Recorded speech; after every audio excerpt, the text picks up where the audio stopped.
the brand new Cure album, Songs of a Lost World. Songs of a Lost World is the 14th studio album by English rock band The Cure. It was released on November 1st, 2024. It's the band's first release in 16 years. All the songs on the album were composed solely by Robert Smith for the first time since their 1985 album, The Head on the Door. Eric, your thoughts on the brand new Cure album? So I was never really into Cure. Um, like they had some good songs, and they have that typical like that. What's it called? What's the Like freaking song is called? Friday, 80s. I'm in love. Yeah, like Yes. just that Right. very 80s, like start the day. You know. Right. Anyways, so I was never really into it. Like there were some songs that I could listen to and be like, oh yeah, The Cure, like they're okay, they're pretty good. Um, so I didn't know how I felt about this album. And then first of all, I have to say the album cover is really cool. I thought it was really cool, especially with the album title, "Songs of the Lost World." I thought that it was kind of like really kind of fitted this like artifact, kind of like you're looking almost for like Atlantis kind of thing, right? Mm-hmm. And then when I started listening to the lyrics, I felt like this was a little bit more darker than like most of the Cure stuff I've heard. So it had this like kind of dark, ominous sense to it, and it was very definitely not that 80s pop that I thought this was going to be. Right? Mm. It was a little bit more progressive, Yes. Yep. right? So um, I actually thought that this album sounded really good. Mm. Um, the tonality of each song going into each other, I felt like it was a very good transitions. I could see a lot of people not liking this album just because some of the like song lengths are like plus 6 minutes. Right. But we generally like those Yep. songs. Mm-hmm. So against the norm, like even End Song, right? End Song's like clocking in at like what, 10 10 minutes. minutes? 10:23. Yeah. But 10:23 it's is like, like a quarter of the album. I know, and because it's like 50-minute album Yeah. and there's 8 songs, and I felt this was a perfect, like I wouldn't have added anything more to this to make it like, and I think that they knew that. I Mm. think the Cure knew that going into this, if we add more to this, it's not going to sound good. And I think that they made the right call. To that point, Robert Smith has also noted, I guess people have noticed this, but if you buy the physical vinyl or the CD, the album Mm. booklet itself contains lyrics to an unreleased song that's not on this current album, Hmm. Bodium Sky. It was originally intended to conclude the album, but I think they actually took it out because they're like, it's too long. Interesting. But they left the Um, lyrics in the book. I mean, there were songs like I like the later half of the album more than I did the beginning. Oh, interesting. Okay. Because the reason is, and I think it threw me off. Like I listened to this a few times, Mm-hmm. and the more I listened to it, the more I actually have like fallen in love with Mm. it. I felt like the intro could have grasped, like caught me in a bit more, because this sounds like more of like a concept album than, Right. right. So I like Alone. It took a while, and I was just like, have the Cure gone like instrumental? Like, Yeah. because it took a while for the lyrics to come in. Yes. But then when you start listening to like the actual concept of the album, it's a really cool, it's a really cool story. Mm-hmm. Um, and I quite dug it. But I liked the later half of the album. Like the more it went through the album, the better it got Oh, for me. interesting. No, I definitely agree with you. The beginning of the album was like, when is this going to kick into high gear and when is Hmm. it going to grab my attention? Although I did really like Alone, and I really like that, I Hmm. don't know, 2 minute, 3 minute of just like soundscape. I was like, this is fascinating to start an album like this. So my headphones support the high res lossless Oh, audio, nice. Yeah, yeah, yeah. and it sounds fantastic. It's yeah. So, yeah.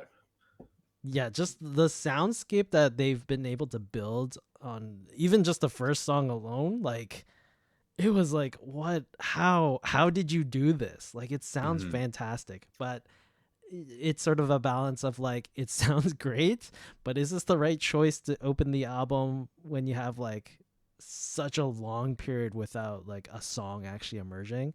um but I don't know, Hmm. I probably would keep it there. It sort of fit the whole mood of the album for me. It definitely did, and that's the thing. Like, I don't want to remove anything or move anything around, Hmm. but I could see like an average listener coming into this, or like I'm wondering what the Cure fans think of this album. Yeah. That's what I want to know because again, like I haven't listened to any full Cure albums, so I can't say. I've listened to a lot of their like greatest hits Hmm. and stuff like that, but so I don't know if they've done anything like this before. It like from what I've heard, it doesn't sound like it.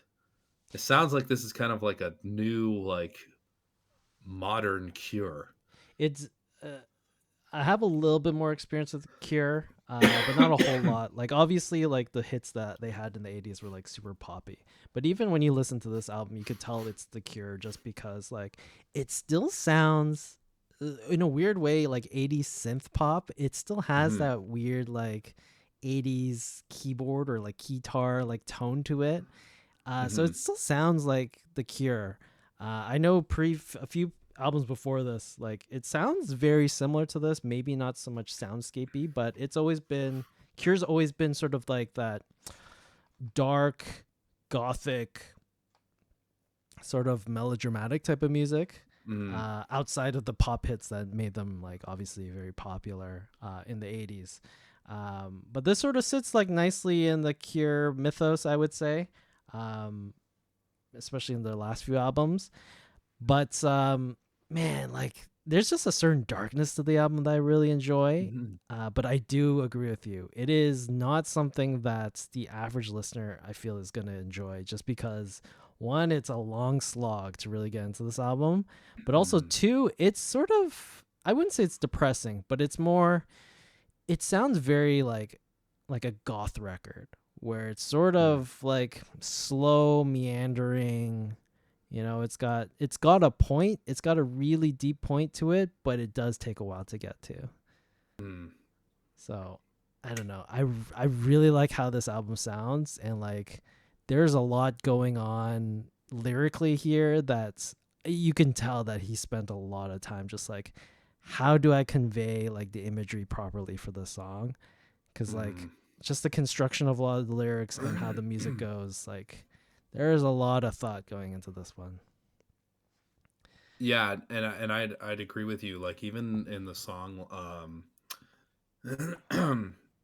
I can never say goodbye. Mm. Like that was a good one, and like there was a big intro in the song, but when the lyrics come in, it just fits perfectly, Yep. you know. Yep. And you really feel the message. Like if you're actually literally, I could just see a lot of people listening to this album and not getting the message behind the lyrics. Like it's gonna Mm. fall on a lot of deaf ears, Yep. unless if you're a Cure fan. I Right. feel like Cure fans are gonna listen to this. So again, I've only heard their hits, so you don't usually tend to have that 4 minute intro in a song without lyrics, right? Right.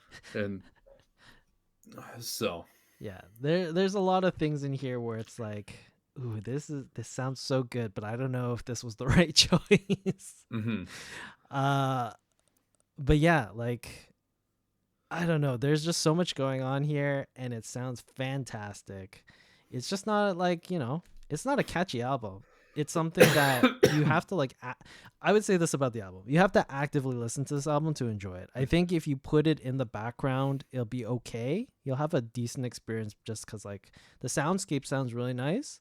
But if mhm, you really like wanna enjoy this album, I think you actively have to listen to it. Like, not do any like chores or like drive your car and listen to it on the radio. Like I think you actually have to like sit in a chair or sit on the mhm, floor, headphones on, and just listen to this and like just pay mhm, attention to like what he's saying and all the little things that they've put in musically. I think that's like this album that you have to actively listen to.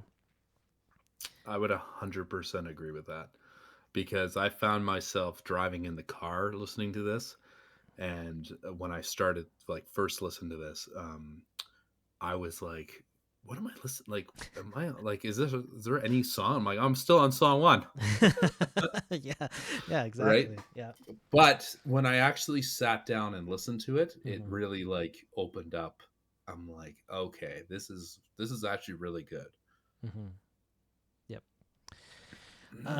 Okay, Eric. Let's do final thoughts and ratings. Let's see what you're gonna give this one. All right, I want to give this a 9. Ooh. Okay. However, I'm going to give it an 8, Ooh. Okay. because it's just because of that listenability portion of it. Like, I think this album is really good, and Hmm. it's close to being, I think it's close to be perfect. It's close to be a perfect album in my own like heart. Yep. But for the average listeners, like, I still think that there's some hits on here that people would enjoy. Mm. Okay. Eight out of 10. No, 8 that's out of 10. that's pretty good. So I do agree with you. I feel like it's like a great album, and for the average listener, I think it's a very difficult listen.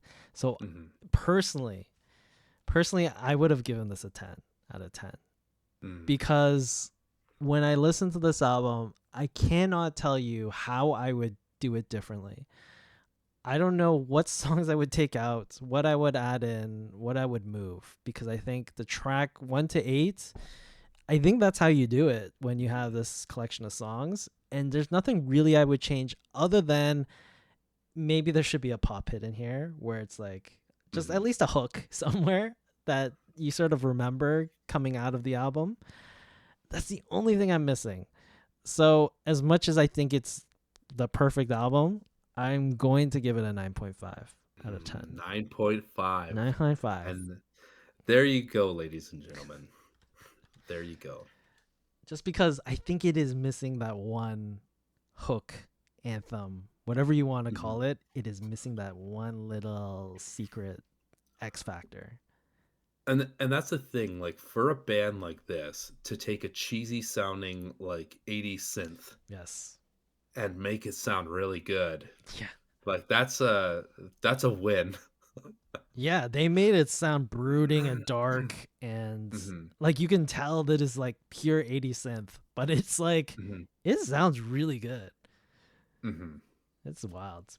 Even the guitar tones, like some of the guitar solos, I was like, where is this coming from? Why is the guitar so aggressive in this Oh, song? yeah. But Oh, yeah, it absolutely. sounded so good in context. Mhm. I don't know. Uh anyways, 8 for you, 9.5 for me. I don't think I would recommend it to most people. That's the only thing.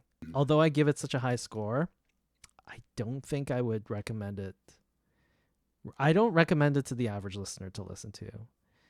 I'm sure there are other Cure albums that people should probably listen to. If you really wanted to Mhm. get into the Cure, I feel like this is not the starting point. And that's where I wanna know from actual, like, diehard Cure fans. Mm, Like, I wanna know, does this compare represent. to Yeah. other or represent other albums, or do you think that this album shouldn't even be in their catalog? Yeah. Because we both listen to this and we both think it's good. Yeah. We don't really have the background context for Cure generally. Mhm. We're not like super fans of them. But it is I think it is a phenomenal record. Chasing Dragonflies wants to know if you would recommend it to her. Would I recommend it to you? Uh, so back to the original point that I made on the 9.5. I think you have to actively listen to it. So like if you go into this just like put in the background or you're doing some other stuff, this album's gonna mean nothing to you. I think Mhm. if you're willing to put in the 50 minutes of time and just sit there and listen to this record and just like focus on it, I would recommend it in that case. I think it's Mhm. very you have to put yourself in the right mindset to listen to this record and enjoy it. That's what I would say. Absolutely. Yeah. Mm-hmm. But if you just listen to like the radio and just like do whatever, this is not the record for you. For sure.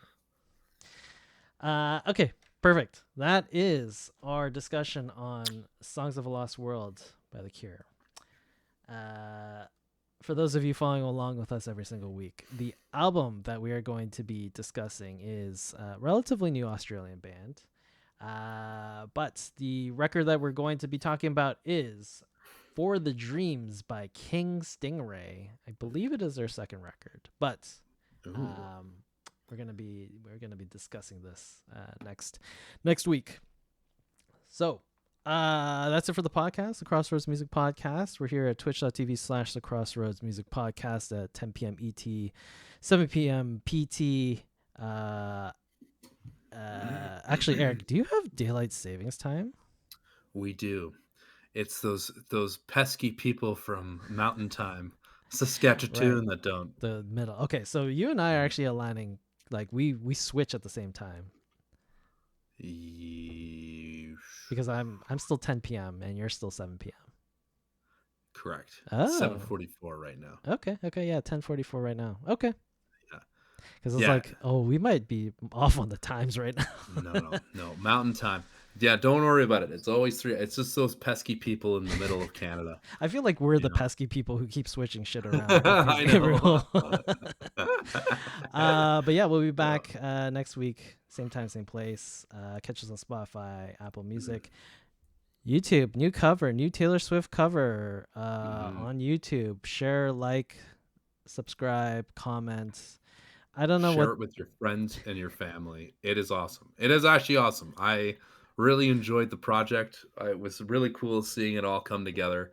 Yeah. So yeah, check it out. Turned out pretty good. So yeah, take a look and share with everyone you know. Anyone who likes Taylor Swift, which is like 99% of the population. Yeah. So And you could probably not get tickets to I'm just kidding.